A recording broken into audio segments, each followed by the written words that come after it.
So our second store is the Brigham's Landing store in Provo, and so that's where we moved to a year after we opened. We closed the Orem store, and we just really had that store. There was a franchisee that was a friend, and we gave him a franchise in order to build a store in the Provo Town Center Mall. And so that early stage, we needed to have operational experience, and one of the things we did is I was still working a software job um, when Brigham's Landing was built. So we had to test. One of the things that I felt like we had to test is if we build a second store, how little can I work in that store and how small of an operation can we have? So we literally bought like one door fridge and one door freezer, and that's all we had as far as like storage.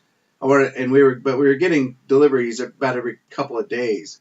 So it was, and so we really tried to go to test to see how small we could get, and then how little we could be in the store, in order to have really to see if it's reproducible enough to have managers or separate people open their own stores without us having to be there all the time.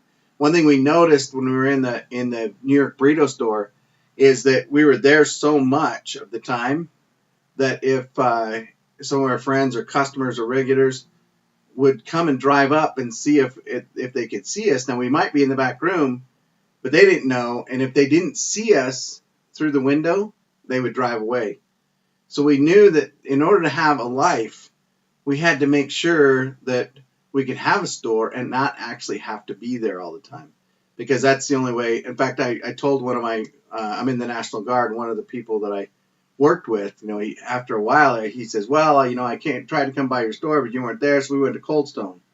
And I said, I appreciate you stopping by because it really does make a difference. I said, but when it really comes down to it, I said, if I have to be there in order for you to support us, and you're going to go to my competitor, then you really make me a slave, because now I have no life. I have to be there just for your order.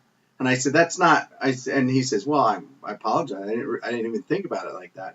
So since then, he's come in many times, with his kids, and they when I'm not there. And I really appreciate that.